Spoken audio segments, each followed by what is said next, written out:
everyone, and welcome to issue number 13 of the monthly Dive into the Longbox podcast. It's been over a year, Ajax, that we've been doing the monthly Dive into the Longbox. How you doing, buddy? It goes by fast, doesn't it? It has been. It's gone by really fast. People that have just joined, if you're just listening, we may be your new favorite comic book YouTube channel. There's been a shift in the YouTube landscape of comic books. So we're glad to keep the show going here. We appreciate all 15 of our listeners. Yes, literally. We are back here for issue number 13. If you guys missed issue 12, we looked over we did a review of Gen 13, the animated movie with Sinide, so definitely go check that out if you haven't listened to that yet. If you're listening to this, it's 2 days post my birthday. I am now older and wiser since the last time we were here. Yeah, I think that's how it works. Wiser? I think you just instantly get smarter and get gray hairs immediately now at my age. I say my age, I'm only 27. At my old age, my broken down age. I wonder what my dad was doing at 27. Actually, I think he had a kid at my age, so actually never mind. I was going to say, you already had your brother, right, Drew? He definitely had Drew at this point. So, but he still had his comics, though, because he was collecting up to X-Force #1 and Stormwatch, so he definitely had comics. He was still buying stuff, which is good to know. And I got to give a shout out to my dad, too. Bought me a bunch of Invincible comics for my birthday, so the tradition keeps going for him. He keeps buying comic books. And my parents actually also bought me a James O'Barr signed Crow art piece from Arizona. Wow, that's an amazing gift. Yeah, dude. They bought me that from Arizona, and they bought me an issue of X-Force with Shatterstar on the cover, which is a great cover. It's probably one of the most famous ones that you've seen when it comes to Rob Liefeld art with the feet.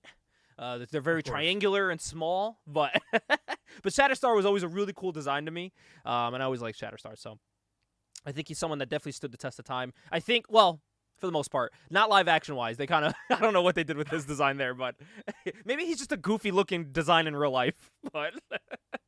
You said your dad collected Stormwatch? Yeah, he had that Stormwatch #0 that he bought. He had it, like, we own it. It's actually on this spin rack over here. Was that sold with stuff? Was that like a wizard thing? I don't remember, but Stormwatch #0 was came like polybagged of a special edition of it from '93, and we still have it polybagged. How much of Stormwatch did he collect, or was it just the issue 0 that he has? I think he has. Let me see. I think he has Stormwatch. I think he only has like the first. No, I think he only has Stormwatch #0. I think maybe #0 and 1. I don't know. I was gonna say, if your dad has a lot of that run, like that's the first appearance of the Authority, like towards the end of Stormwatch. Oh yeah, is that towards the? Wait, was that already when it was under Wildstorm when that happened, or no? I believe so. It was? Okay. Dang. Yeah, it's funny. You look up like Stormwatch and it shows like Stormwatch by DC Comics, and I forget that like they own the properties to these because they do absolutely nothing with them. They tried to in New 52 and then they just gave up. It really bugs me. I think in the newest Wildcats that came out, it came out last year, but I think it wrapped up like in January. Yes, yeah. I think it was Matthew Rosenberg that wrote it. Grifter's like the main head of the team, which is understandable because I heard that it was really good. I haven't read it yet, but I heard it was really good. I saw it all the time at shops, but by the time I was like seeing it, I was like, oh, okay, it's on like issue 5. I was like, I'll wait a little bit, or I tried to like find the first 4 and I couldn't. Like for some reason, they were sold out everywhere I went. So I was like, I'll just pick it up after. So I'm still figuring out when I want to read it. I remember from the synopsis I read, they included actually Mother 1 from Wetworks. Oh, really? Which I thought that was interesting. Dude, and it's so weird. They pulled something from Wetworks. And it's so weird, too, looking at these, like, now DC-owned projects. Because, like, on DC Universe Infinite, like, the app where you can read all the comics, they have all of these, like, these image books that went under Wildstorm. But they have, like, Gen 13 on there, Stormwatch, all that stuff. But it's weird because, like... All in good quality. All in great quality. Yeah, great quality. But it's funny because, like, the covers look so weird because now they have the DC branding on the cover. So they look like this. Yeah, the DC, like, white and blue logo. Yeah. It's, like, weird to see. Like, I know why, because I can't use the image, logo, but it's weird to see. I don't know why. It almost feels wrong in a way. Yeah, I don't know, man. And I think it's really disorienting because it's like the new DC logo. So I was like, I mean, at least stick to the era. You know what I mean? But Ajax, you said you've been doing some reading recently, have you? I have, yeah. What you been looking at recently? So I've mainly been sticking with like miniseries, like Mm-hmm. something that I can just like read 5 issues and then wrap up. Yes. So I read Thor Vikings. I might have mentioned that on the last issue we did. You may I might have. have It mentioned that. sounds familiar, but I don't remember. We read and talk about so much. It's hard to We do, remember. yeah. I might have mentioned that, but anyways, just to quickly like summarize it, Hmm. Thor Vikings is a miniseries that Garth Ennis wrote, and it was on Marvel Max, like their quote unquote mature imprint. Yeah. So like, there's a lot of blood, there's a lot of gore. It's about these Vikings. Basically, they get like a bloodstone that like grants them like immortality. Mm-hmm. So like they're immortal and they live for hundreds and hundreds and hundreds of years. Next thing you know, they land in New York City and they fucking slaughter everyone in New York City, Jesus and Christ. they claim New York City as like their kingdom. So they run New York City. I am my kingdom. And Thor's like, well, goddamn, how the fuck am I gonna kill a bunch of like undead Vikings? Yeah. So he enlists the help of Doctor Strange. Oh. So him and Doctor Strange like coerce a plan to like recruit people from different eras, different points in time. So like he recruits like a World War II like pilot. So they go back in time. They recruit him. They recruit like a woman like Viking to like join their side. Yeah. They recruit like a bunch of people to go and fight the undead Vikings. Of course, the story ends. They prevail. They kill the Vikings. Blah blah blah blah blah. It was a fun read. It was a I've fun read for what it was. I've been sprinkling into Thor stuff. I didn't read a lot of Thor growing up. Mostly because like my little brain couldn't comprehend how to read Thor. You know what I mean? Like that I think the early Asgardian. Thor stuff is very wordy, like old English Yeah. wordy. Well, I was gonna say that there is a current Immortal Thor that I'm actually reading by Al Ewing, who is working on it. Who also worked on Immortal Hulk, if I'm correct.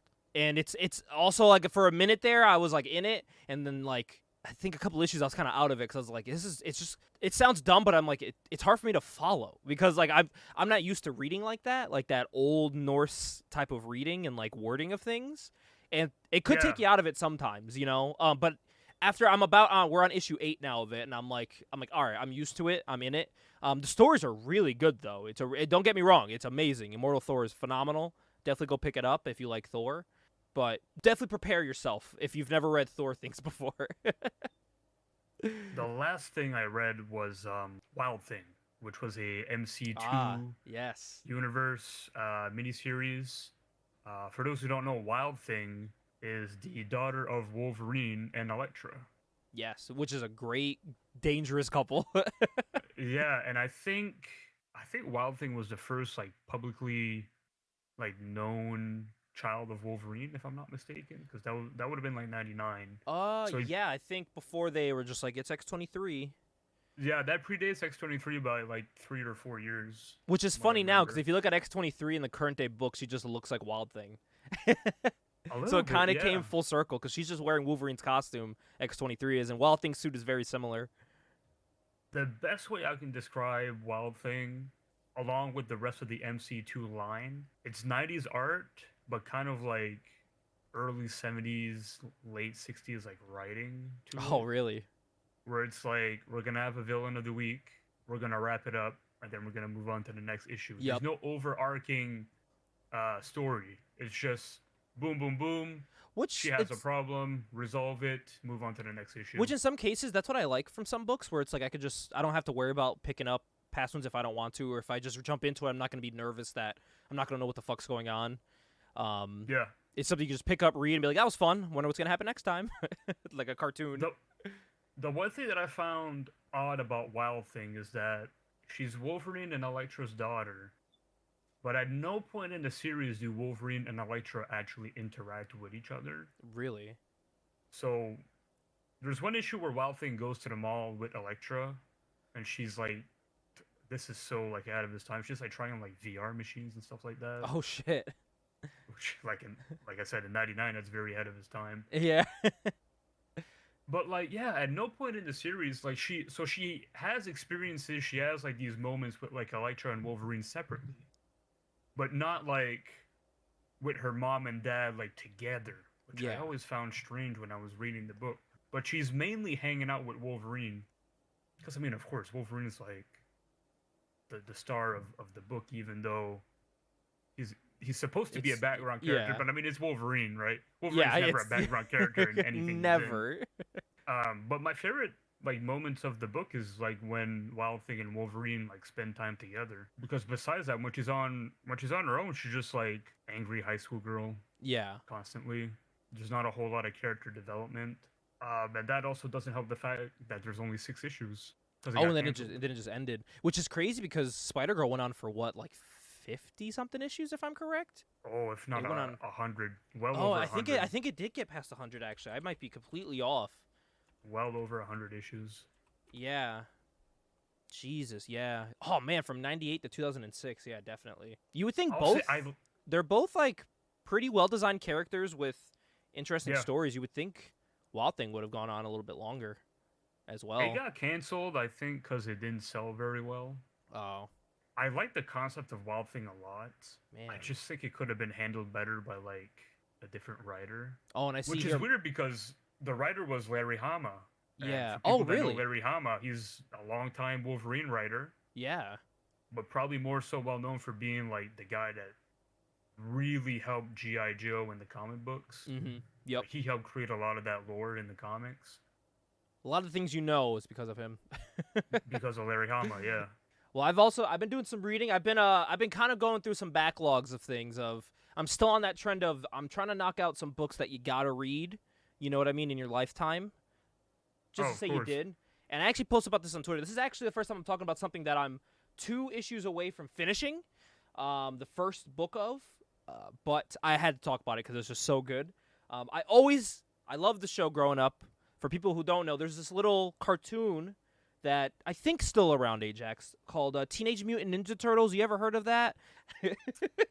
It's really Vaguely. obscure. You have to be, in the know to know about, TMNT, some of the kids call it.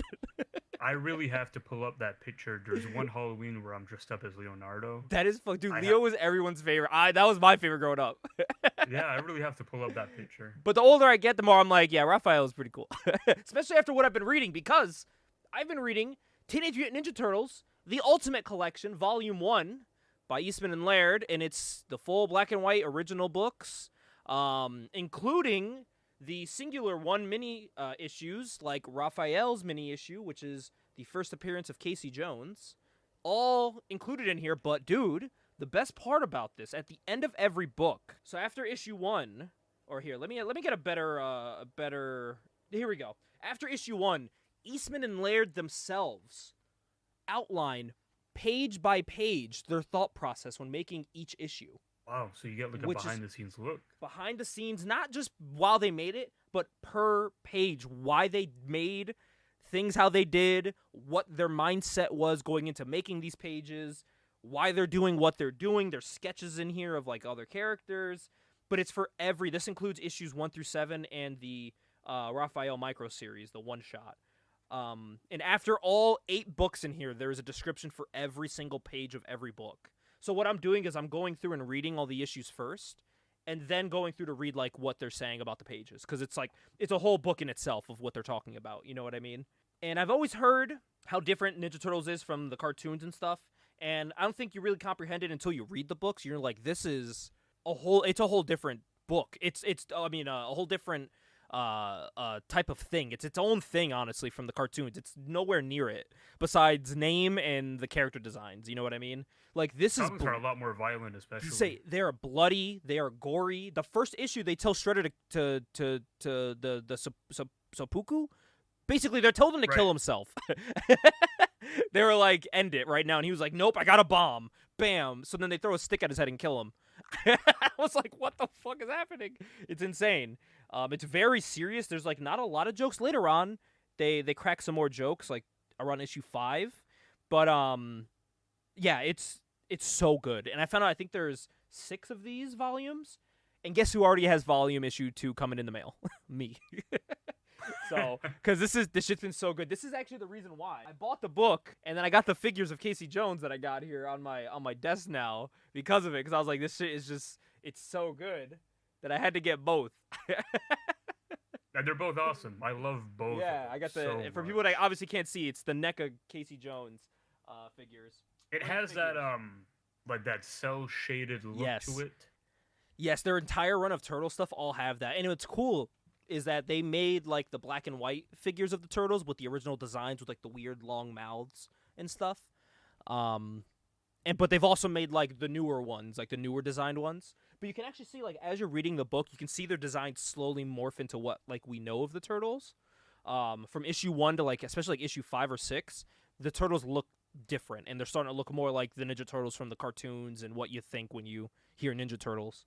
But yeah, it's so good, dude. It's two guys having fun writing stories. They're like, we want to send them to space, so let's have them fight aliens in space. Fuck it, let's do it. And they just drew it and wrote it, and it's really good.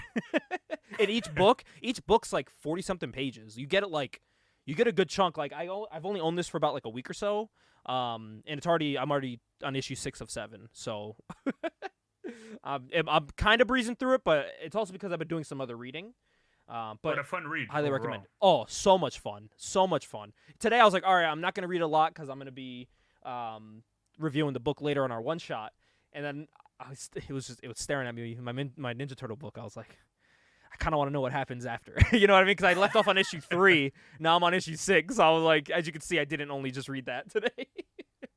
So another thing I've been reading, which is not entirely what I was expecting it to be, JLA Earth 2. I read. With the flipped Is that villain. Grant Morrison? Yes. The flipped villain Justice League, and it's cool. You turn it around, the reflections are the heroes, which I think that's very nice. It's really cool. So even on the front as well, it even has the title. So if you want to flip it, you can. Very cool. Very good book. Very good book. Just about the heroes that get sucked into each other's worlds, and our Justice League goes to Earth 2, and they realize this whole world is bad, and so are their, quote, heroes. They're all bad guys. So they get there and try to make it good. But while they're there, the evil, or the good Lex, he's the good guy there, trying to fix things, they accidentally get the bad version sucked into our world. Well, they're like, wow, this place is too good. Let's make it evil. And I was expecting a lot more fighting in this, like a fighting of the two, but there's not a lot of that, actually. Like, at all. It's more like it's very short, and it's very much like a telltale of you can't go against the status quo, because in the end, both of them just realize, hey, we can't make this place good, and we can't make this place bad. We can't fuck with the status quo, because they find out if we fuck with that, it's going to mess with getting back home. We just have to let things go and hope that we get back home, because everything's being controlled by Brainiac. He's controlling everything, trying to kill both sides, so he's like the most powerful being in the universe. But it's a good story, don't get me wrong, really good story, but not as much fighting as I thought, because I definitely watched the Crisis on Two Earths, or whatever it's called, the animated movie that pulls from this, and that one's very action packed. I was expecting, because I watched that before reading this, I was expecting a lot of that in here. It doesn't have it, but it is a good read. The story's really well done, and I can see why kind of these characters are still pretty relevant today and still made figures of and toys of and whatnot. They're very well written. It's very much it's kind of boys, like the boys-ish, kind of, the way the villain heroes are done, like the way they're written. They're very much written like how you expect from, you would see with the boys later on, if that makes sense. Like, it's definitely, it has that vibe. Grant Morrison is such an exceptional writer. He's one of the few writers where, like, if he's writing something, I go out of my way to put it on my short list to read. Definitely read it. I highly recommend it. Highly recommend. I've also been doing some classic reading too, and I've been reading some iconic books. I decided to pick up the last 4 issues of the Jim Lee, Chris Claremont run before they started working on the regular, X-Men that came in '92. So I picked up their last couple issues of Uncanny X-Men, issues 274, 275, 276, and 277. But this one, issue 274, has that iconic cover of, Savage Land Rogue that people simp over now. I've seen, this is a very popular costume with cosplayers I've seen on Instagram. Is Is that Kazar on the cover? It is. It's Kazar Holy and Nick shit. Fury. He is actually partnered with Rogue and Magneto in the Savage Land. In this story at the time, Rogue doesn't have powers. Magneto is very protective over her. He doesn't want her to die. He's looking over her in the Savage Land, and Kazar's helping them out. But at the time, Nick Fury shows up because he's kind of like, what the fuck's going on here? It's a really good... I don't want to say too much, but man, these Claremont books of this time, it's like reading a novel. Like, you could pick up one of these books. Like, nowadays, I pick up a comic. I could read 8 in a day. You could read a book in like 5 to 10 minutes sometimes, you know? Right. With Claremont books of this time, you're reading this book for like 20 minutes. Oh, Because a lot of the time you're reading it and you're like, did I read that right? And you read it over again. You're like, yeah, I did. What does this word mean? How do you say that? This is a long paragraph. Like, they're good stories, but they take up some time to read. But I was willing to take on that task. Claremont is one of my favorite writers of all time, but he also over-explains a lot. Some things where he doesn't need to over-explain. Yeah. And this is great, too, because it's like peak Jim Lee right before he starts working on their regular X-Men run that they get. So this is towards the tail end of his Uncanny run. So it's very cool. Very very nostalgic when you read it. Very awesome. The reason why Who takes over after him? Is it Portasio? Let me double check here. I know later. Uncanny? I know around the time after this, it does go to John Romita Jr. I just don't know how long after it does. Let me check here. Let me just look right after 278 because that's the first one that they're both not on. Let me see who was writing that. Because I know art wise it was John Romita Jr. Let's see. Okay, maybe here. Portasio did the art earlier than I thought. So it looks like maybe some of his writing bled into the later ones. Let me see. Let me see when his writing finished. So he was on 278. He was on. Oh, he was done after that. So actually, 270. So 277 is the last time it's Chris Claremont and Jim Lee. Or 277. My apologies, because at 278 it's Claremont and. Oh, this is out of order. That's why on this site. I'm like, what is going on here? Yeah, 278. It's Claremont and Paul Smith working on that together.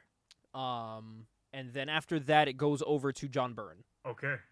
And they kind of have like a revolving door of artists. We get, more Andy Kubert stuff at that time. And then eventually, Whilce Portasio does jump on around 282. That's the one where Bishop shows up. That's right, because he created Bishop, or at least helped. So he jumps on around there, doing pencil work with John Byrne co-writing with him. I'm trying to see when it does go to JR. Because soon after. Jim Lee does still do some covers and some issues, but here or there. Scott Lobdell does some writing here or there. Like, the writing room, it kind of gets revolving, and I think that's when people started falling off of Uncanny. Okay, so it's around 287 where JR shows up. And I remember he's on it for quite a bit.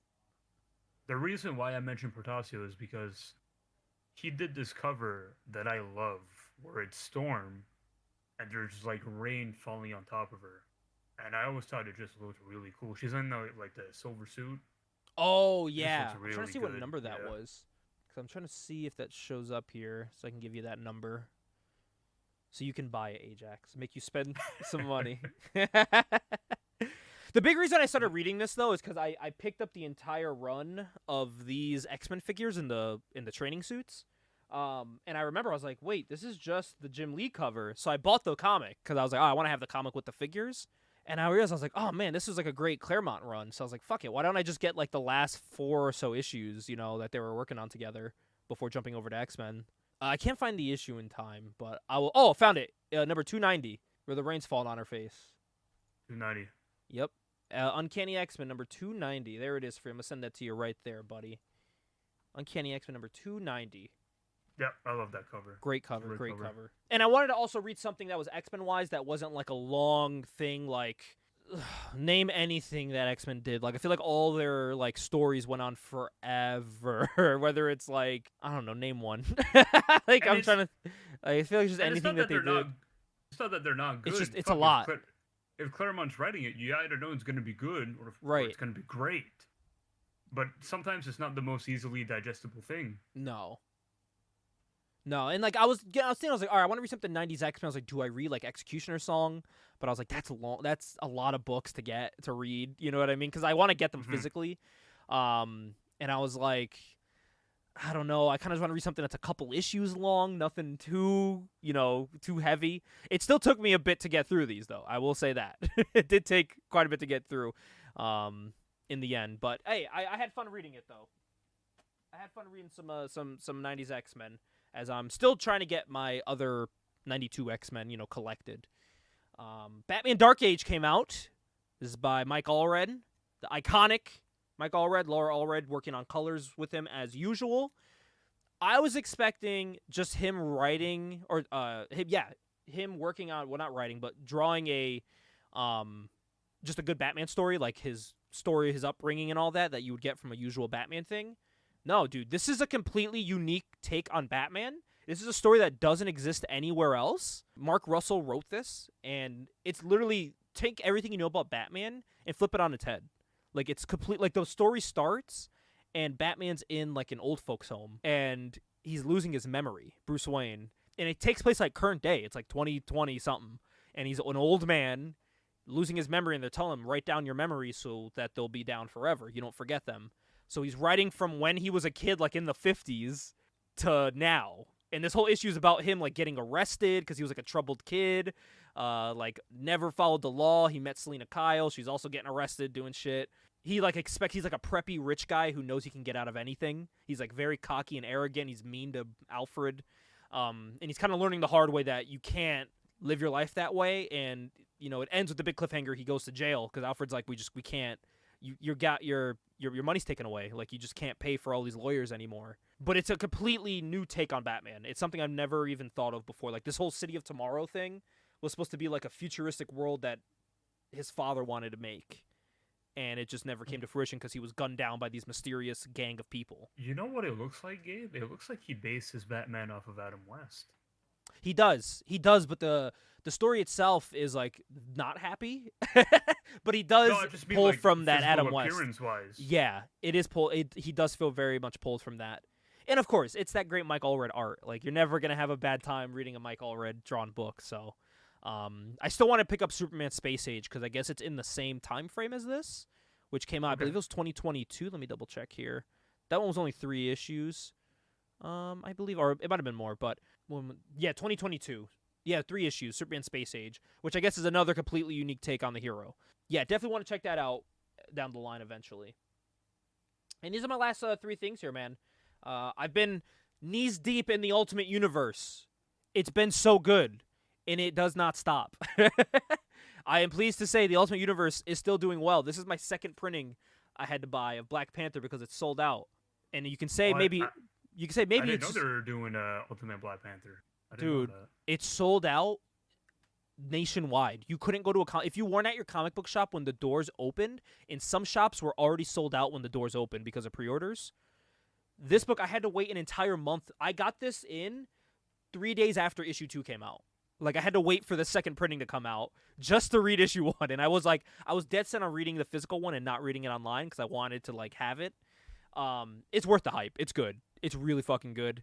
I do know at the time there was, like, a lot of, like, distribution problems, which is probably why it sold out because there wasn't a lot of issues to start with. But nonetheless, cool to say it's sold out. Is it Hickman writing it? Brian Hill. Brian Hill's working on this. A younger writer is working on this. Okay. But it's so good. It's so good. Mm-hmm. My favorite couple now, I gotta say, my favorite couple in all of the Ultimate books, and probably recent in Marvel, is Killmonger and Storm. I think that's a really good duo. Huh, that's interesting. Yeah, because you gotta remember, it's the new Ultimate Universe. Nothing's what you expect. Everything's new. Everything's different. And yeah, Killmonger and Storm, they're like saving lands from like droughts and stuff and robbers and people trying to like ruin these little villages. They're coming through and like saving the day when Black Panther's like, no, don't do that. Like, we're following it like the legal way with, what Wakanda does. So they kind of have a little bit of a tease back and forth there. Maybe a little bit of a love triangle coming in involving Storm, Black Panther, and Killmonger. T'Challa is trying to do it by the book, but they're like, no, fuck that. We're just going to do whatever we want. Yeah. And the villains here are Moon Knight, and I forgot the other guy's name. It's Moon Knight and, oh my god. It's Khonshu and Ra, but it's Moon Knight and the other one with the circle, the moon, the the sun one. I forgot. It's not the Okay. half crescent, but either way, they're the villains. Because the whole point of the Ultimate Universe is that the maker recreated the whole world. The only people that know it was recreated were the villains and some of the heroes, a.k.a. only Iron Man, who is dead.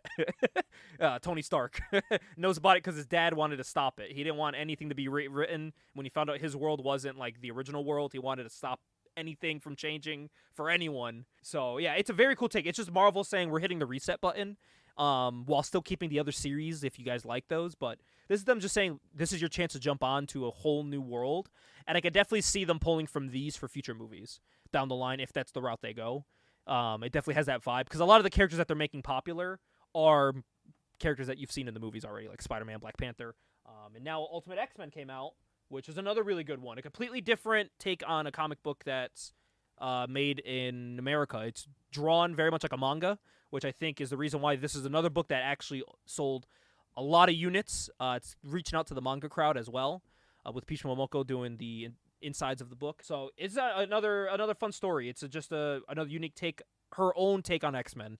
They basically just gave her free reign to make her own X-Men universe. Just have it take place in Japan, and that's literally all she's doing. And it's a really fun read. It's a fun book, kind of emotional, very serious. Like, it's not for kids to read at all.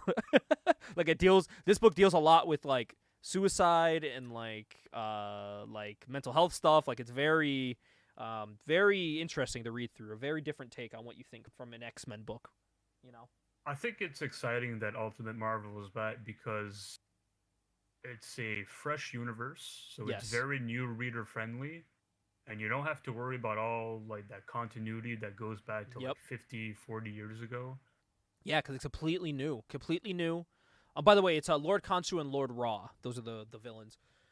Okay. And I think that plays a part in why it sells so well because it's a new universe, and Yeah. people are like, "Oh man, there could be first appearances," or "Oh man, there could be this," or "There Yep. could be that." You know, it's like it's so new and it's so fresh that people want to jump on and read it. And the thing is, what's great about it is, like, if you do want to read these, you don't have to worry about, like you said, going through like 50 years of continuity. You literally just say, okay, I'm going to read the Ultimate Universe book that came out like a year ago. It's one book. Read that, and you're good. That's the only. Yeah. That's the only back reading you need to do, and that's it. And even then, Yeah. if you're reading Black Panther and X-Men, they don't touch on that at all. The only one that touches on it is Spider-Man, but that's it. Everything else doesn't talk about that at all. Right, and you don't even have to read like the old like Ultimate Marvel stuff, which I mean No. you can. Like some Yeah. of that stuff is still good. Like don't get me wrong, like original Ultimate Spider-Man is fantastic. Definitely read that. But there is some stuff that's kind of hit or miss in the old Ultimate Marvel. But I am also pleased to say, coming out very soon. Let me get the month for this, street date for this. I already have it on my pull list in my local comic book shop. I was talking about it with the owner, and we're both very excited for it. Coming out in, oh god, is it not going to show me now? June 5th, the first week of June. Ajax: The Return of the Ultimates. Ah, is The it? Ultimates are back. Is it gonna be who I think it's gonna be? So that's writing this it? is the cover. This is written by another writer. Dennis Camp is writing it. He's Okay, worked on that's a not lot who of I was like thinking, but okay. he's worked on things like Bloodshot, X-Men, things like that in the past. Okay.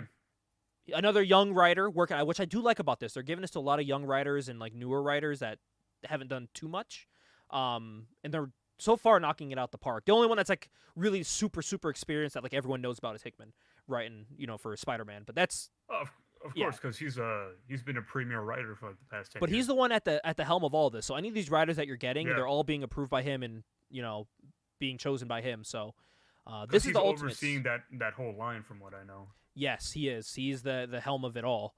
And the characters that we're seeing just from the cover here are Captain America, Thor, Iron Lad, Lady Sif, Doctor Doom, but that Doctor Doom is Reed Richards from the Ultimates that they've established in one universe. Reed Richards actually becomes Doctor Doom. He's not right. evil. He's not evil, but he just goes by Doctor Doom, which is kind of funny if you're a hero naming yourself Doctor Doom. But I just want to say very And quickly, Ant-Man. Or Giant Man, whichever. This might be controversial, but that Ultimate Thor costume is probably my favorite Thor look of all time Yes. because it reminds me of being a kid and playing Marvel Ultimate Ultimate Alliance, Alliance. which Yeah. that was the default costume for Thor, and I just loved it. Well, loved it ever since. I will say what's gonna make you happy. I'm gonna try to get my hands on this variant cover. This variant cover makes me it's just nostalgic. It's the original Ultimates #1 cover, just redone, and I'm like, fuck, man. Oh, that's really cool. They just redid it with the new logo on it. And I'm like, I want it. I want this Brian Hitch variant. Like, god damn it. They got me. They got me. You know what you shouldn't buy, though? Spider-Man Gang War. I finished it. I finished it. So I had a lot of good things to say at around issue 1 and 2. But the last 3 issues were bad. They were just boring. They were slow. A lot of talking. The big fight at the end is like a 2-page quick little punchy punch in Central Park, and then it's done. And then it's just over. Like, there's nonsensical, like, babyface and heel turns in this. Just makes no sense. And I was like, I'm hoping that this is, like, the thing that makes me start reading Amazing Spider-Man. Because I always hear all the bad things about it. And I'm like, let me give it a chance, you know? I read the death of Miss Marvel, which meant nothing. She was back a month later. So that didn't matter. So I was like, all right, I'm out. And then I saw this, and I was like, all right, let me check this out. Bad. Like, not good. So I'm done. I'm sticking with Ultimate Spider-Man and Spider-Boy. That's it. I'm out. Like, I was so it was so promising because I really liked issues 1 and 2. I really liked it, and then it was just bad after. It was bad. The only thing I know about it is that I think Madame Mask shows up at one point to fight Spider-Man. So she's the main villain in this, that's why I was very happy. I think Madame Mask is a cool looking villain. First of all, you know JRJR is loving to draw her. He doesn't have to draw any facial expressions on her, just a mask the whole time. A mask. Yeah, but she's the main villain, so I was like, oh, this is cool, and she's the one trying to take over New York and, like, own all the parts of New York, and I'm like, this is cool. It's literally, like, the name is perfect, Gang War. It's like, it's watching gangs fight each other, and I think that shit's cool. It's a very easy thing to comprehend, you know what I mean? No. Because then they just started focusing on Tombstone and his family and all this. And I'm like, all right. And then Tombstone, it's like, he's a bad guy. And then he's like, we need to stop this. And then turns good. And then as they're good and he's trying to fight, he then turns bad on Spider-Man for no reason. And then when he has Spider-Man beat and was going to kill him, he's like, nah, let's go. Let's leave. Why? Just kill him and just leave this. Like, and still... And Mary Jane is like a superhero now. She's Jackpot, teaming up with Black Cat. Why is she a hero? I don't like that at all. Like, and Paul still exists. Fitting hero name for her. It's a cool. So this is the thing. This is what I hate about the Jackpot thing. It's like I don't want her as a hero, but she has a cool name and a cool costume. So I'm like, oh, this is cool. But I just don't like that. It's for some reason there's something about Mary Jane I liked about her just being a regular person, like just being like the thing that keeps Peter grounded. And ever since they took away from Peter, they just don't care about that anymore.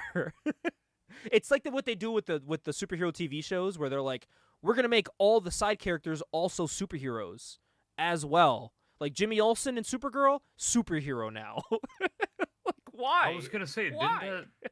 Didn't that fucking happen in Smallville? Like, everyone was a fucking hero. It was annoying. But you know who they still kept regular? Lois Lane, because you need to have that like reality person in that story, and they just took it away. But I also don't know if the story's good or not. Also, they're trying again with another Spider-Girl book, and they keep failing. They're trying it again. Don't buy this. Don't read it. Amazing Spider-Man. I hate it. Speaking of MJ, doesn't she turn into Scream in the second Insomniac game? She does. So, and this is the thing about that. When you do something like that, they did it well. They did it in a way where it wasn't it was out of her control. Venom was around and put it onto her, and you can't fight it. You don't know what the fuck's going on, and it overcame and took over her body. So I was like, okay, that's different. You know what I mean? Because you're not just making someone a hero or just turning them into a villain for no reason. There's a reason behind it. By the way, that was a really fun boss fight as well in that game. So like if you do something like that in a book, I like that. You know, that's cool. I think Alan Scott's Green Lantern had a cool twist with the villain being the dude he used to date in the army. That was cool. That's not really a spoiler. They talk about it everywhere. You can actually read the recent issue for free. Like it's on DC's website. But I think that stuff like that's cool. You know, it's a cool twist. Sure. But if you're just taking like an established civilian person and making them not a civilian, when their inherent purpose is to be a civilian person in that hero's life. It bothers me, especially when the person that's supposed to keep Peter happy and grounded isn't even with him anymore. So Spider-Man's just like a guy. He's just a character who is constantly having problems happen in New York and no friends to help him because they all have their own stories, basically. Like, they're fighting these gangs, and literally they're all like, I'm going to go over here, I'm going to go over here, I'm going to go over here. And I'm like, why not work together? Like, what? It's really a shame how much Spider-Man feels like such a non-factor in the 616 like mainline universe. Yeah, it's crazy. And people have been clamoring for years, like, just make him grow up. Like, stop Literally writing him as like he's a teenager or like someone in his early 20s. Just have him grow up.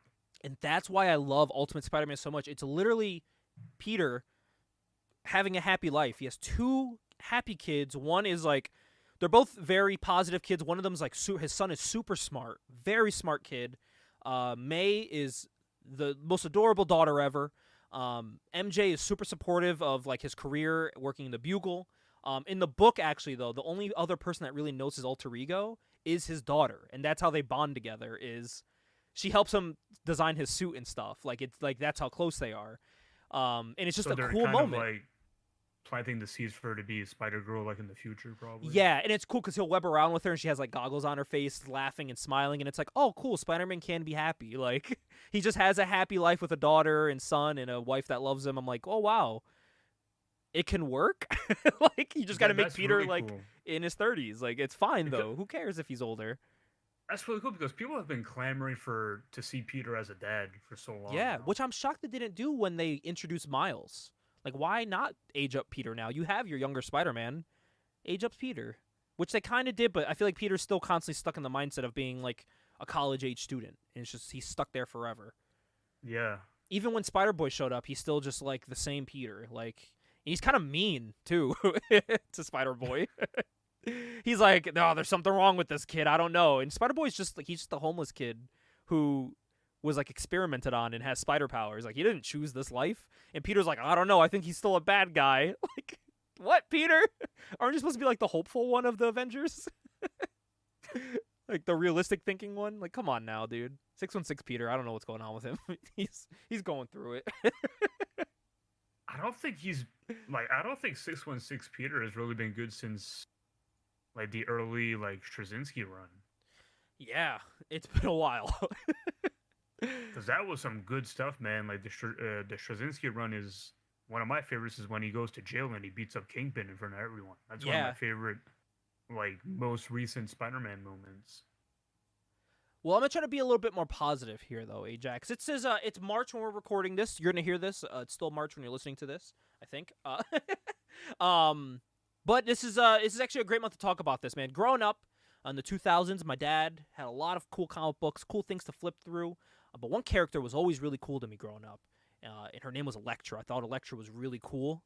I always thought her size were badass, and she was hot. You know, kidding. I mean, you know, as a kid growing up, you're like, oh, I'm gonna read this. You know what I mean?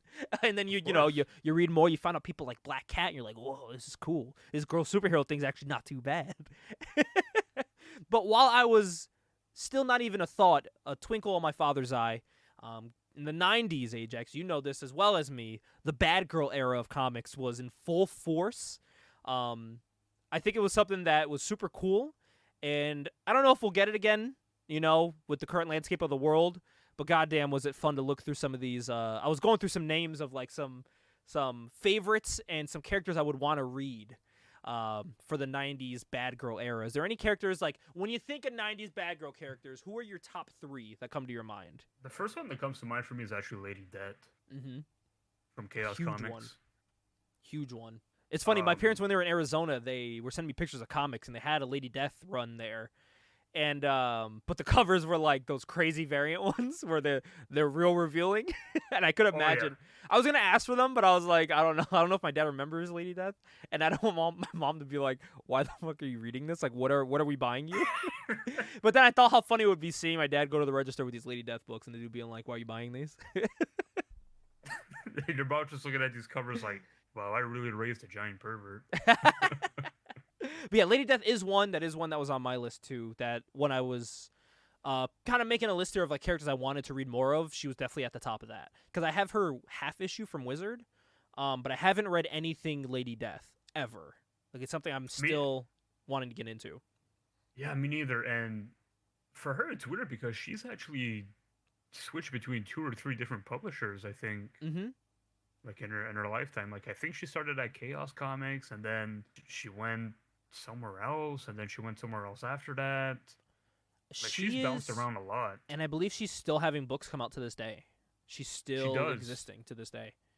But from what I know, the original creator of Lady Death passed away a long time ago. Dang, rest in peace. Yeah. They did have at my comic shop. Every time I go, they always have the same Lady Death figure there. Always, no one's buying it. But it's one of those like a statue? No, it's like an actual figure. But Okay. I wonder if I could find it for you. It's kind of funny because if I'm correct, is it the one? So there was one that came out recently that was just absolutely badass. It was like this hyper posable one. It's like $50, and I might get it for my collection just because, especially after this episode, I might do it. But if you look at this, dude, it's perfect. It's like the perfect Lady Death figure.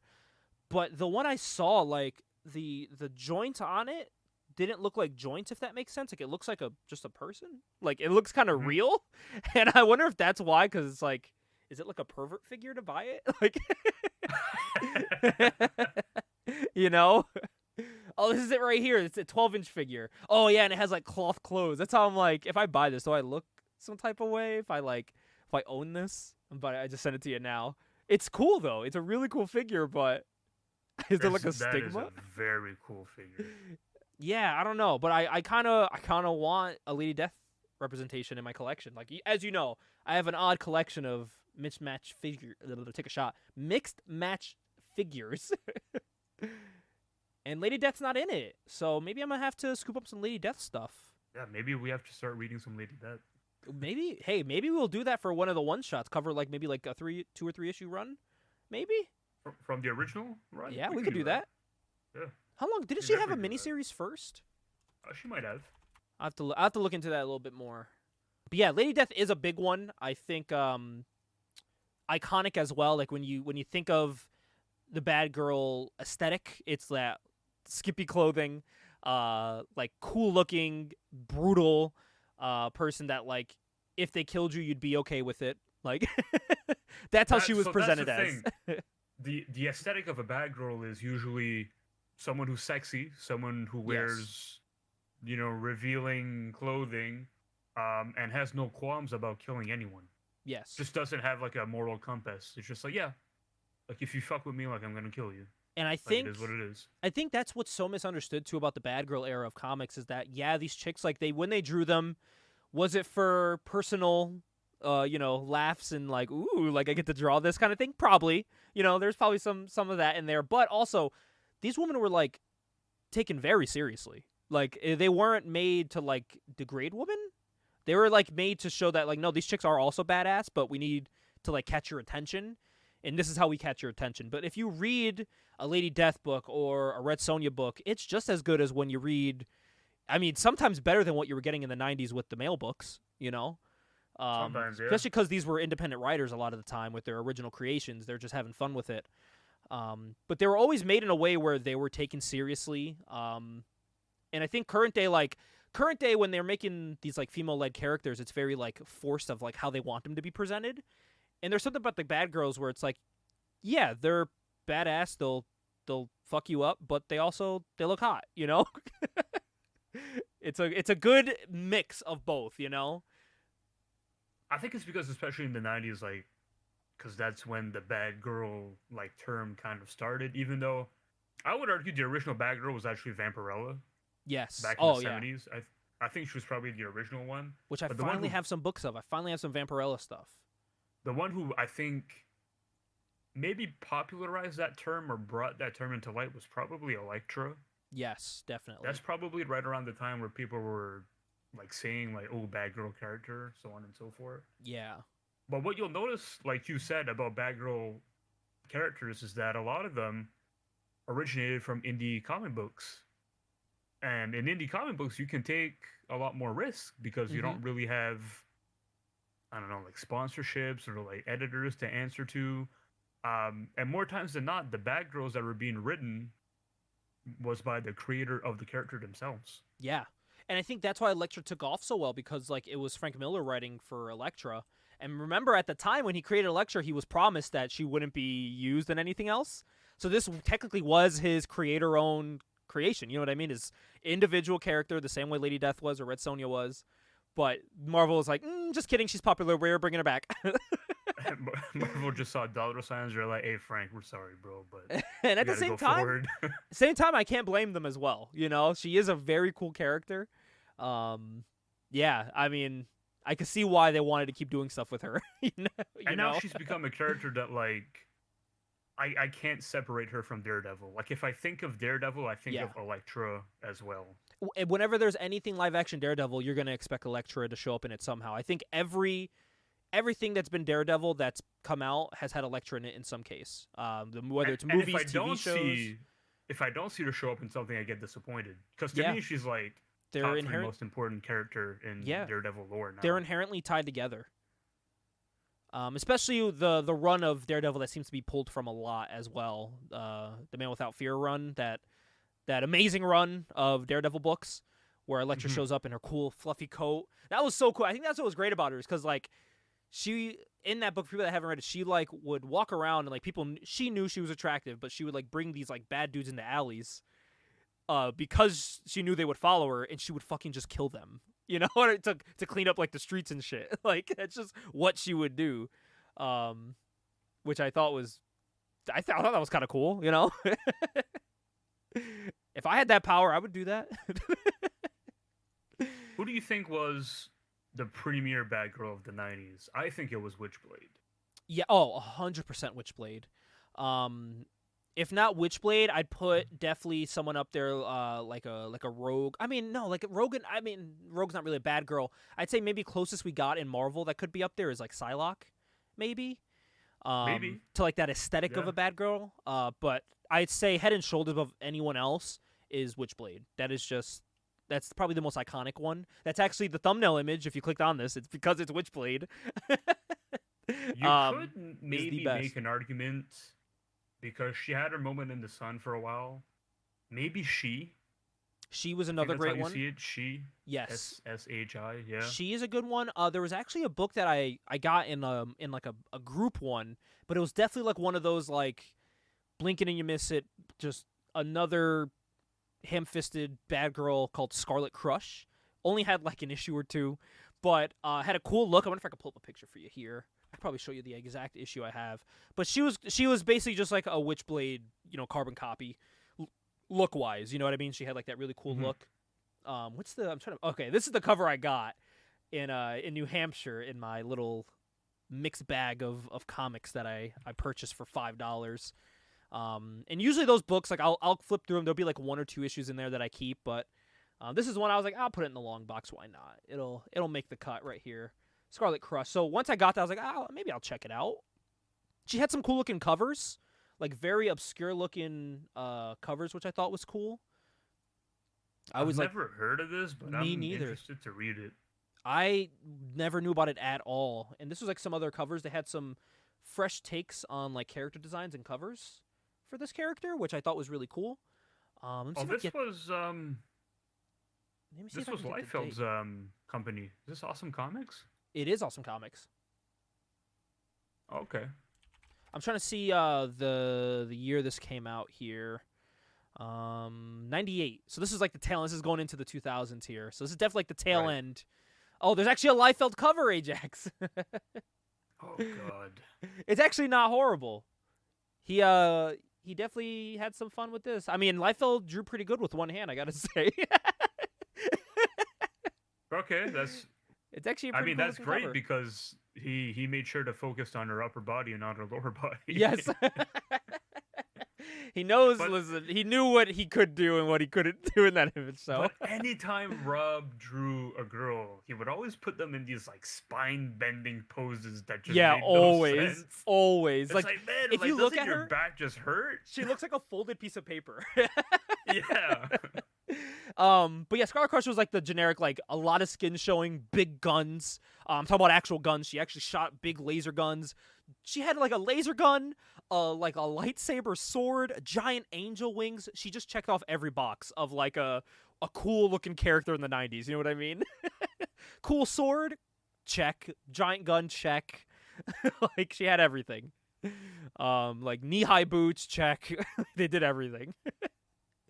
I think some other ones too that we didn't mention were some that when you look back at like wizards and stuff were pushed so much, but no one talks about to this day. People like Dawn. Remember Dawn? We talked about it in one of the. She's like that redheaded. This is by Joseph Michael Linsner. I always say that wrong. Just never. She was pushed major hard by Wizard magazine, but literally just flopped and went nowhere. Trying to send this to you Wizard now. for a while was like pushing a lot of bad girl art. Yeah. But she's just very forgettable. I don't know what it is about her.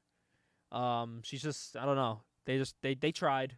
Didn't really work out too well. But she was also like on the cover of like Overstreet comic guides and things like that. So she just vanished though, like off the face of the earth. I don't know what happened with her.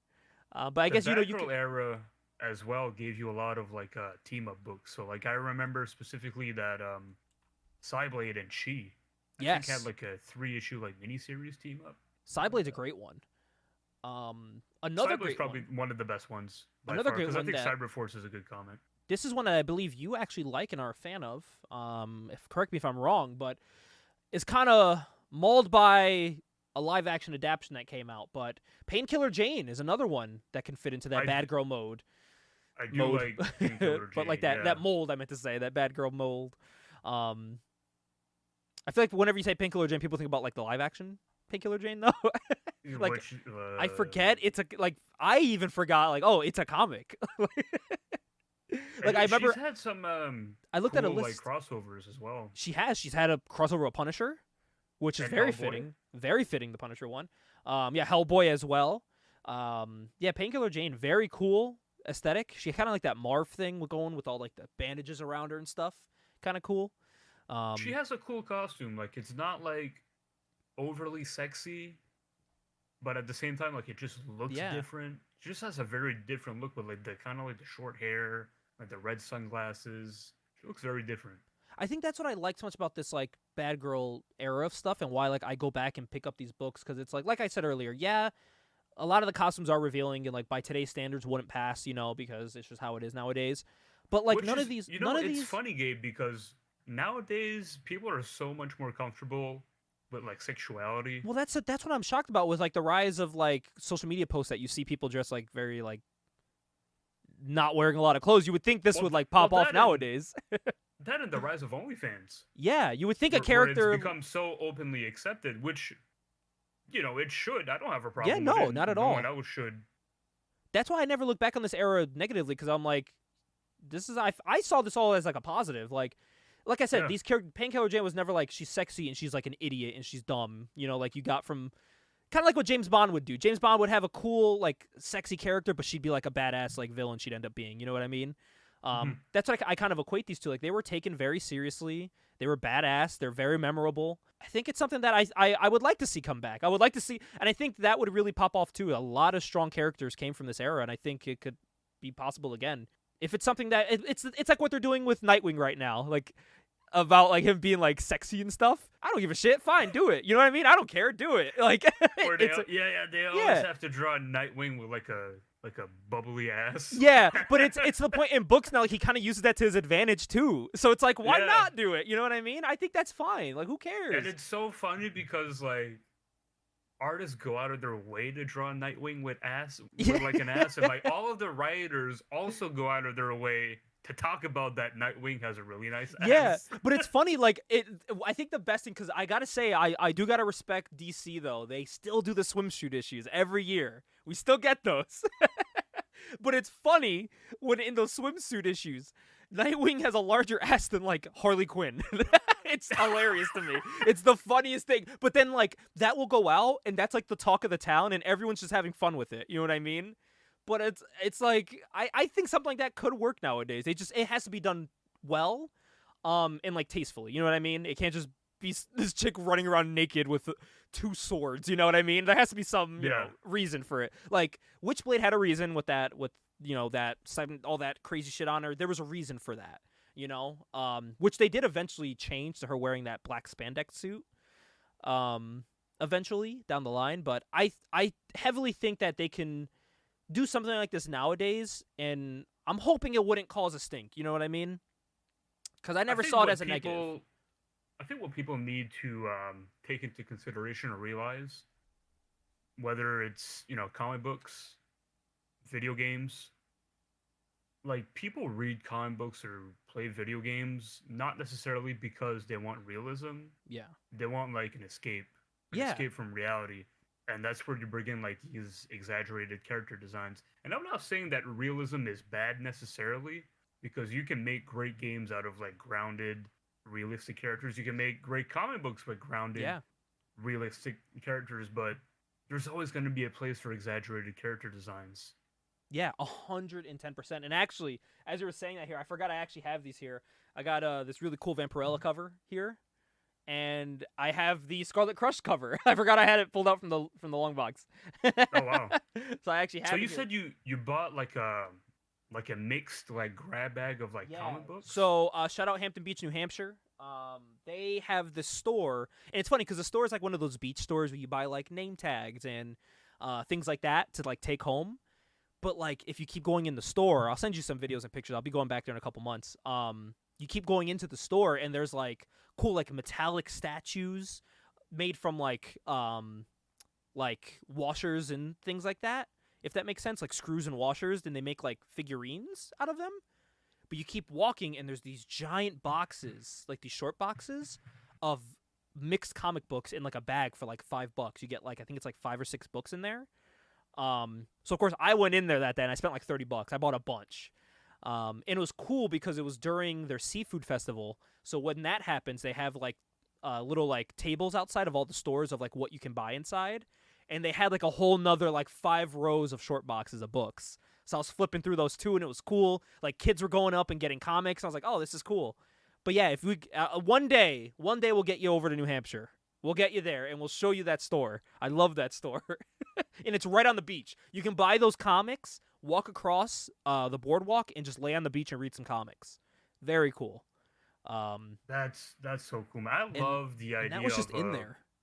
Of a mixed grab bag of comic books because it's cheap and you never know what you can get. Yeah. You're not going to get anything of like high value, but So you could get a comic book that's like worth 10 or 15 bucks in it. Yeah, I go based off of what is shown on the outside because there's 2. They'll show 2 on the outside, and that's kind of how you make your decision. So they'll probably put like they always put the more like popular books on the outside. Anything that's like from the 2010s, recent, they do have some of that there too. I don't buy that stuff unless it's stuff I want to read weekly. But I was there and I was like, all right, I want to get a bunch of like, this is gonna sound stupid, but I wanted to have a bunch of the Electric Blue Superman stuff, and I just got lucky where every mixed thing had an Electric Blue Superman on either the front, the back, or both sides. So I was like just racking up books, and it just so happened that Scarlet Crush book was in there, along with some other like Valiant books in there as well, which is kind of cool. But the moral of this story, I think, is bring back Danger Girl. I will fight for that till the day I die. I think. Do you think Danger Girl could work on like a streaming service? I think it could. I absolutely think it could. I think you could make an animated show. Absolutely. This book did have a lot of inherent nudity in it that was like implied at a lot of unnecessary times, like when you're being kidnapped by Nazis and they start taking your clothes off. Don't you just hate when that happens? Don't you look at a little pervert back here smiling, like stuff like that. Maybe they won't put that in the show, but they might. But this was cool too. I think again, I would love to see the rise of the bad girls, which then brings me to this question, Ajax. In the year of our Lord 2024, the bad girl name and what surrounds it aesthetically has changed. There are some popular bad girls, you know what I mean? Cool women that are heroes/villains that are still popular, that don't have that same look nowadays. But if you were to think of some like modern day ones, what are some that you could think of? I have an example here. Is X-23, someone that isn't presented in like a sexual manner, but has that, I'm trying to think, has like that baseline definition, of a bad girl. Attitude. Yeah, of a bad girl. Like, yeah, she'll fuck you up, but she's also nice to look at. But she's taken seriously. She's not a joke. So I think characters her. Like, let's be honest. That's part of the appeal of being a bad girl, is that the characters are attractive. That's part of the appeal of it. Exactly. And I think Local Man just did their one shot, and I just read it this week, and it was actually really good. It was a highlight for all of like a lot of like Image bad girl characters to sell during Women's History Month, because that's actually what this falls in. It's actually Women's History Month that we're recording this during. But I think characters even like Catwoman too still fall in that. It's one that we didn't mention from the 90s, but from the 90s to now is still someone that is technically still in that bad girl archetype. Oh, definitely. I mean, she's always going to be in that archetype, right? Because she's always going to be either sleeping with Bruce or fighting with Bruce. Yeah. It's going to be one of those. And one that is still going strong to this day, as I've told you numerous times, super popular here in Connecticut, Red Sonja. Why she's so popular in Connecticut and her books are super hard to find, I have no idea. People love Red Sonja. Yeah, you mentioned that to me like a couple months ago, and I just couldn't wrap my head around that. And I've been reading Savage Red Sonja, the one that's been selling out. The story's been kind of falling off a little bit, but I've still been reading it. But I'm reading, I'm like, there's nothing inherently like weird or like perverted in here that like perverts are buying the book. So people are just buying it because they like Red Sonja, It's just, I don't know. She's still super, super popular to this day. So congrats to Red Sonja, still selling boatloads of books in the year 2024. But yeah, I'm trying to think, like, is there any other like modern day heroines or bad girls? Casey Hack from Hack and Slash. That is one who I think her figure should be delivering to me today. I think it's currently in transit to me. It was in transit yesterday, but that is another great one. I always thought, I don't know what it was, but there was always something cool about like you have your cool badass dude who is like smitten with the cool badass chick, you know what I mean? Or like you see in Hack and Slash teaming up with, I just thought that was cool. Or like Body Bags, what we were talking about, you and I were talking about off podcast the other day, of that duo is cool too. I don't know. There's something that I feel like that's missing nowadays in comics. Bring it big back. Brute and like the attractive girl like next to the big Brute. Yeah, but she has like big guns or like a big sword. Right, yeah. I don't know what it is about that aesthetic that's great. And Joe Mad was great at drawing those kind of characters. He was great at drawing those characters. Yeah, he was. Like Battle Chasers characters are like the definition of that. What's her name for Battle Chasers? Yeah? What's the redheaded name? Oh man. Red Monica, right? Yes. She's another great example of a bad girl too. Just a cool badass character that looks very attractive. I don't see why these comic things are scared of making characters look attractive. I don't see what the problem is with that. like you're doing it with Nightwing, why not do it with everyone? So, I was gonna say, like, if you wanna, sexualize the guys, that doesn't bother me either. I think care. Comic book characters are supposed to be sexy in a way. Yeah. I think they're supposed to be a little unrealistic. They're supposed to be, they're supposed to be larger than life. Are in amazing shape and in way better shape than your average, human, for example. Yeah. They're supposed to look like supermodels and bodybuilders. That's how I always saw superheroes, and that's how I'll always see them even when I draw them. They'll always have the most exaggerated muscles and figures, because that's how I always seen superheroes. They are supposed to be head and shoulders above regular people, Yeah. So like, I don't know. I feel like that's what's missing nowadays from comics. Comics are so focused on trying to make it look real and trying to get their stuff adapted into TV shows and stuff where it looks like it can be, made easily on a budget on Netflix or something. Where it's like, come on, let's do some over the top stuff. Let's bring that back in comics. Let's make them interesting to read and fun again. Which there are, like, don't get me wrong, there are some great comics out there. I'm not saying comics nowadays are the worst thing in the world. I'm just saying it's missing some of that over the topness. A lot of the books I read have that. They have those weird supervillains who are like cartoon supervillains that are like, super crazy. That's the shit I read. And that's what you see a lot from the CFG comics. We have a lot of over the top characters, We have a very fast Canadian man running around in our books. who I throws was gonna his say own little batarangs. the new girl that you created, like you pulled a lot of It's from Bad Girl art. I am That was it. so What'd you call her? Diamond Viper? Is that what you called her? yes. So Diamond Viper. So we're on start. So I wanted to implement more women to the books because, like I said, especially our CFG books, it's based off people we know. So I was like, I want to put more women to the books, and I love Bad Girl stuff. So of course, because they're real people, I send them their designs first, and they tell me if they like it or not and what they want the design to look like. I never design anyone inappropriately. You know what I mean? But especially with that book, Diamond Viper's not a real person, so I was able to just go full force. And she's very much like a Psylocke Electra character, where she is, she has the figure of a bad girl, eating a lot of wheat cakes.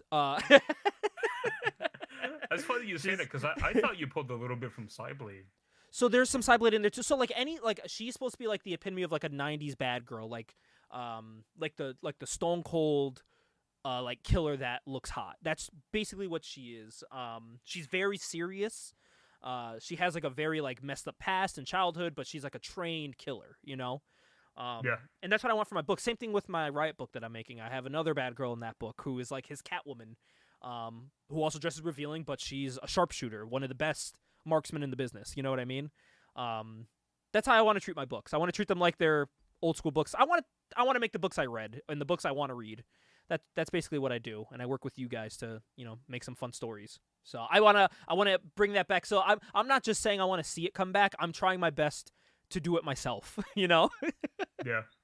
I'm trying to put my money where my mouth is and try to make these characters.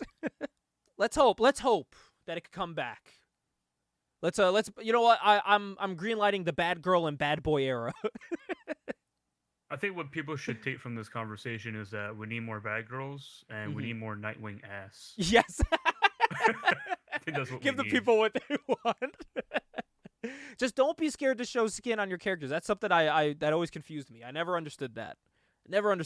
So I always thought, who cares? Who cares if you're showing some skin? Just give me a good story. Make the character cool. That's all I care about. Honestly, yeah. Make a cool looking character, build a good story. Yeah, man. Let's hope they can bring that era back for the people, especially us. Well, we're gonna take a little trip down memory lane here. Memory lane. I can't talk today. Take shot. Ajax. As we're gonna be looking at this month in Wizard, my friend, and we're transporting back to the year 2000, March of 2000, the new millennium. I was 3 years old when this came out. I was just turning 3, so my birthday's in March. So this is Wizard number 102, a phenomenal cover by Ed McGuinness, working on Superman. I was gonna say, is that Ed McGuinness art? Abso-fucking-lutely. And as you know, love it. Again, bring this design back for heroes. I want them to look like this again. It's very cool and heroic when superheroes look like this. Is it realistic? Absolutely not. Your arms are never going to look like this. Look, he's got a butt cheek on his arm. It makes a literal heart. He has like a peach emoji on his shoulder. And I love it. I think that's great. At the same time, I feel like McGuinness drew muscle-bound guys better than a lot of people did. Yeah, he did. His anatomy is phenomenal.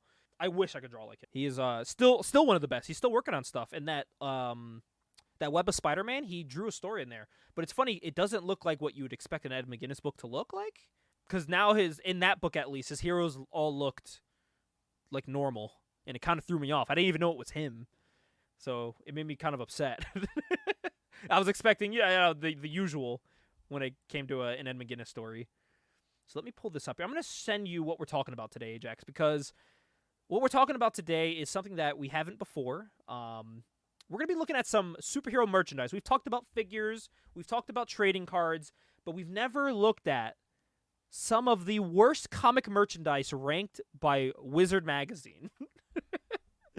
So we're going to look at the top 10 here. Are you ready, Ajax? No, I'm ready.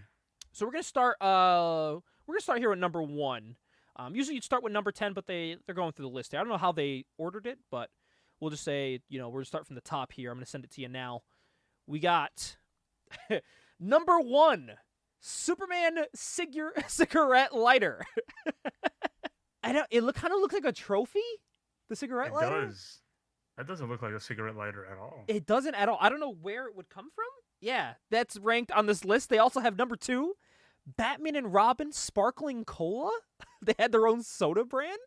That's like I don't know. That's like the least offensive or like worst one. So it's funny because I'm looking at some of this list and some of this I had.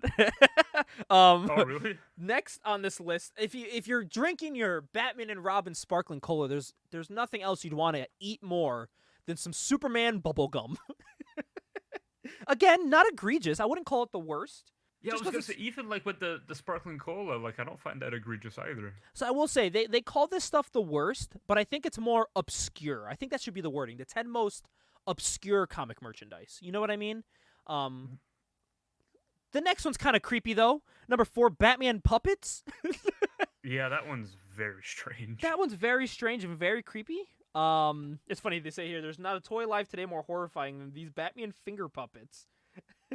So there were finger puppets that you would play with like your kids to like tell stories. That's creepy, dude. Yeah, not a fan of how those look. But this one, I don't even know what this is here. So this is definitely of the time that I'm about to send. Do you know what a loony is? I do know what a loony is. You do? I have no. What is a loony? You Is don't it like know what candy? a loony is?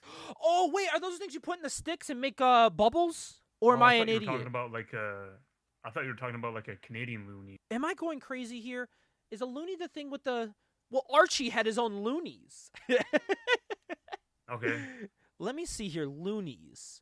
If they are, I've had these as a kid, and they taste horrible, and they're very toxic. I think they Not the same kind are. of loony I was thinking about.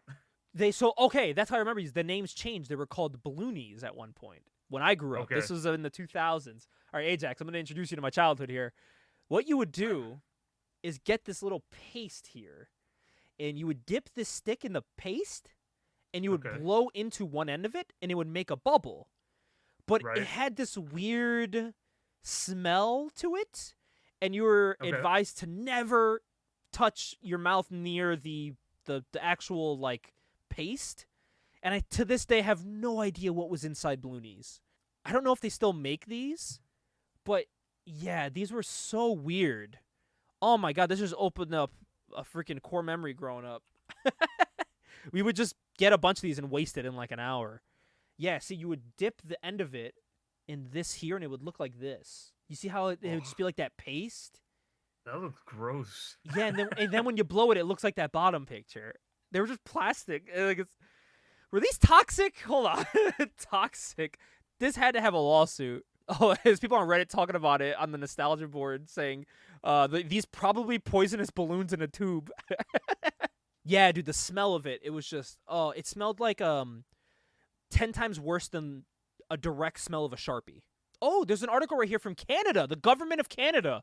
Bloonies recalled due to chemical hazard.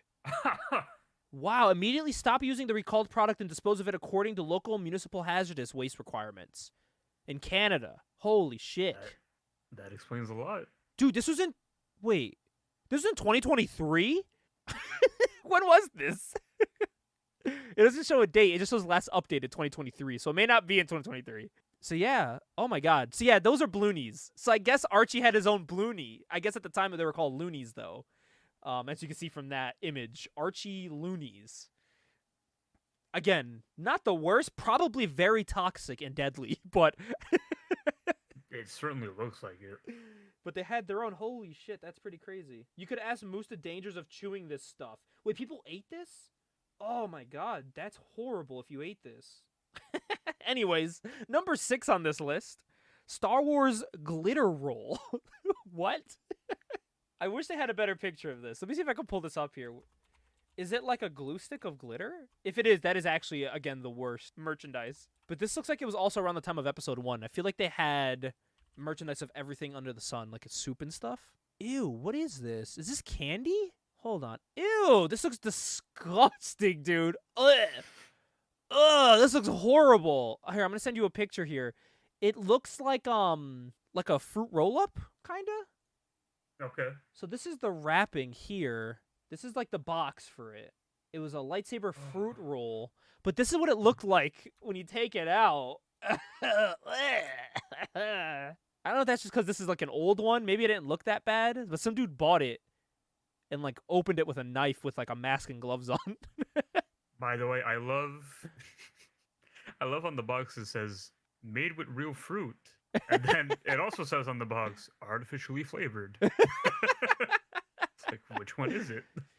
Oh, man. I guess these tasted horrible. This guy did a review of it. He bought a bunch, ate one, and then just kept the rest for, like, history-wise, so he could just have it later on.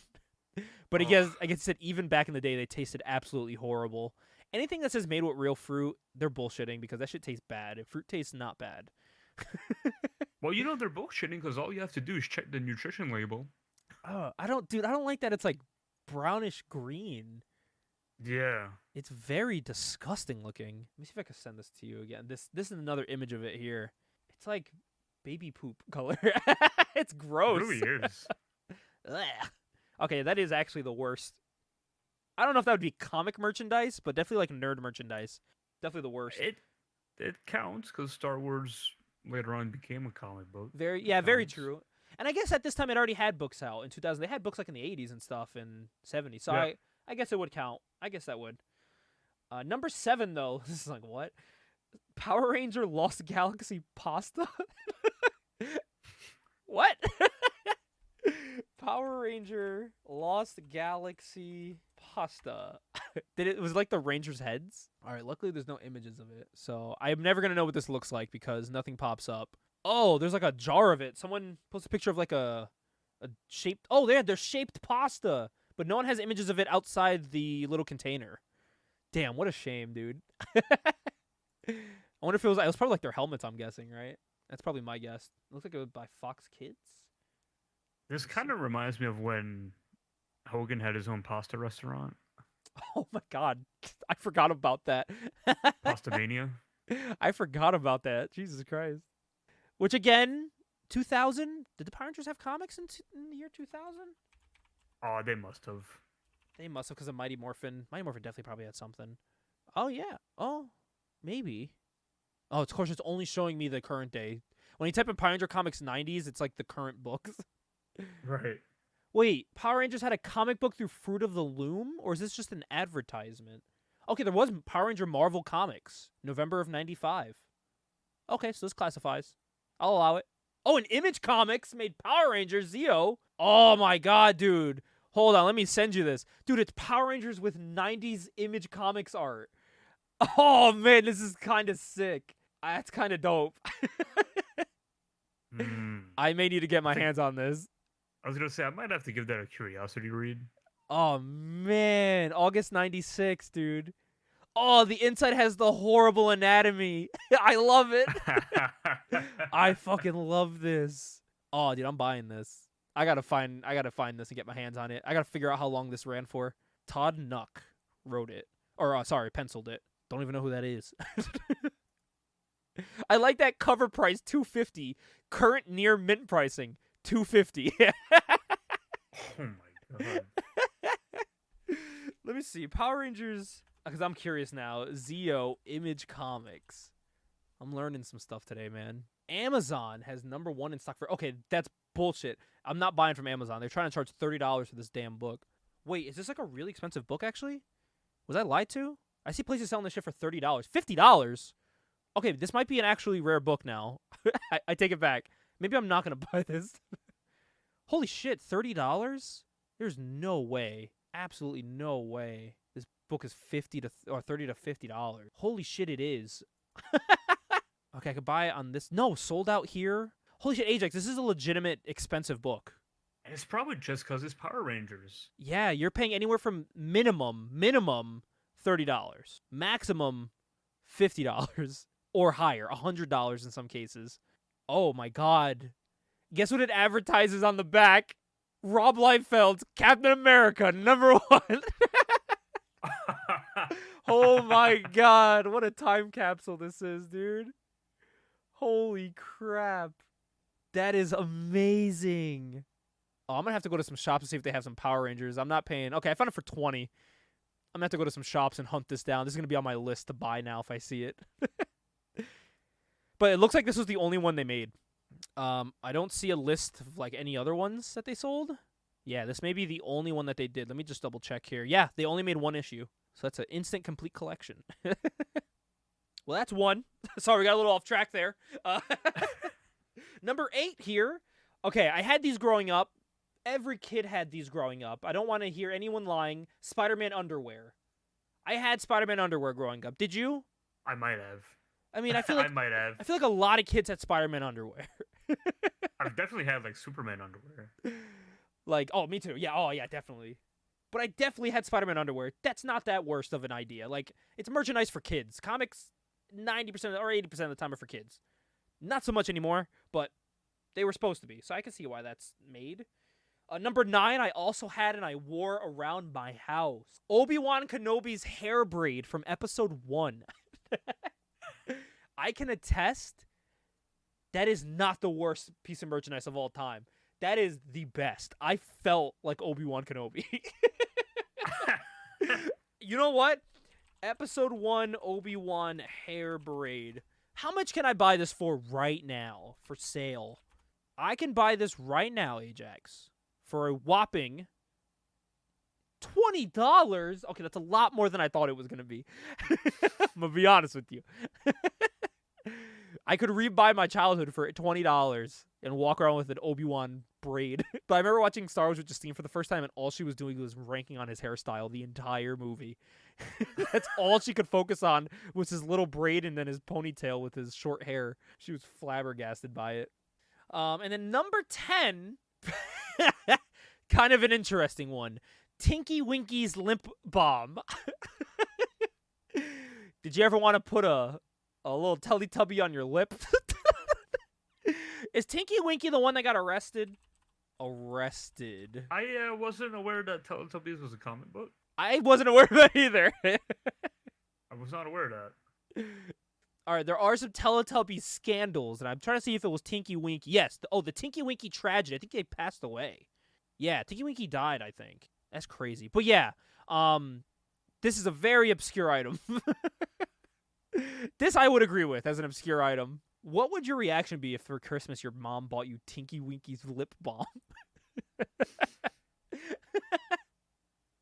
Well, Ajax, those were the top 10 worst comic merchandise items. Looking at that list, do you believe Wizard in that being the top 10 worst comic merchandise of all time? There's some pretty bad ones, but there's some ones where I'm just like, it's really not that bad. It's just like a little, like you said, obscure. Yeah. Some of them are pretty bad in there. Nothing too crazy at all, really. Like that glitter roll and the Lost Galaxy pasta. They're just so stupid.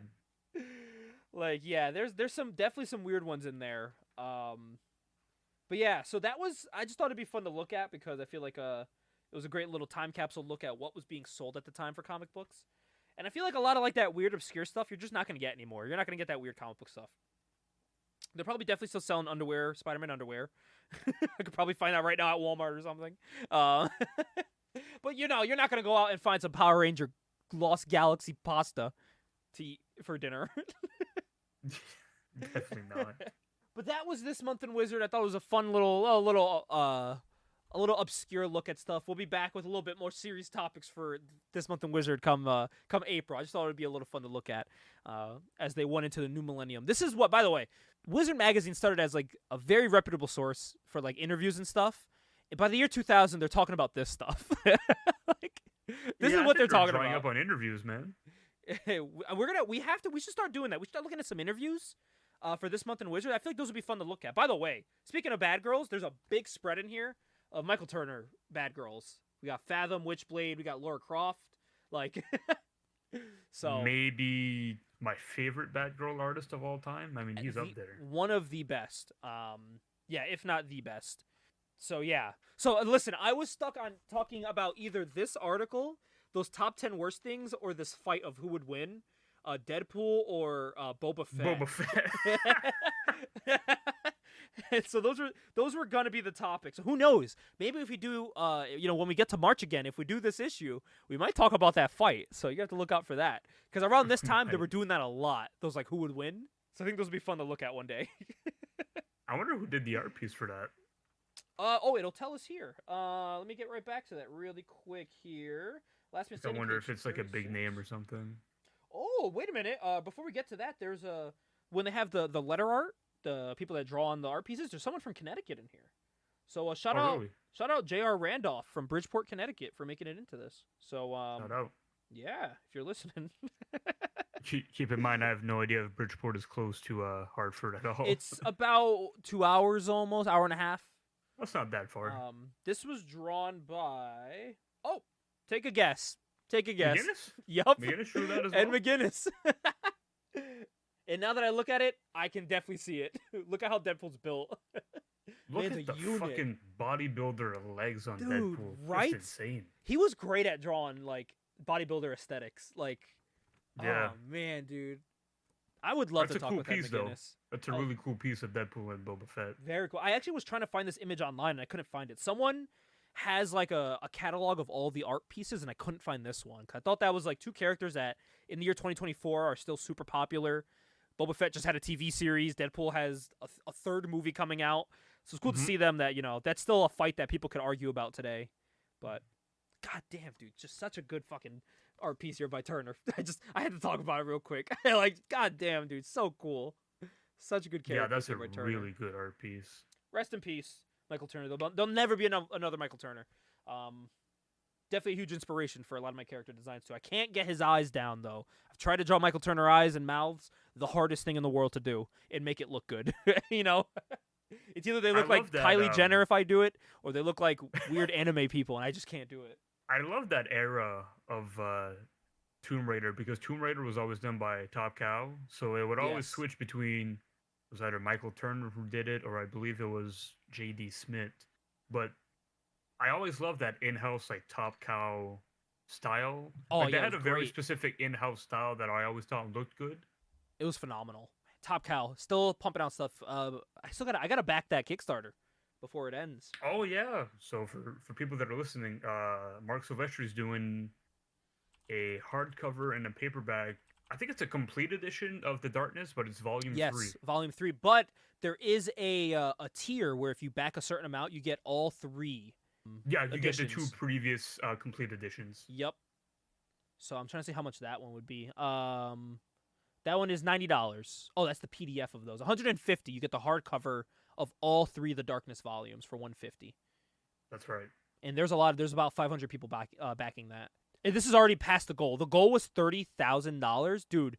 They're at $168,000 right now. Yeah, they completely smashed that goal. Completely smashed the goal. Oh, did it end already? Actually, did I miss it?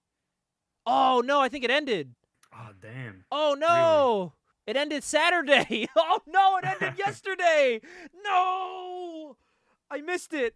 Please, I hope they sell it after. I hope, even if I have to pay a little bit more. They might, but I think it's gonna be scarce. Like those copies are gonna be hard to find. Fuck, man, I wanted to back it. I thought I had like another week or two. Shit, it just ended 9 a.m. yesterday.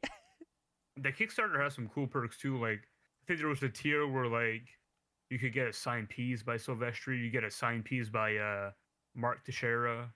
Yep, there was a bunch of different ones. I'm trying to look through here. He does like book plates too, which is cool.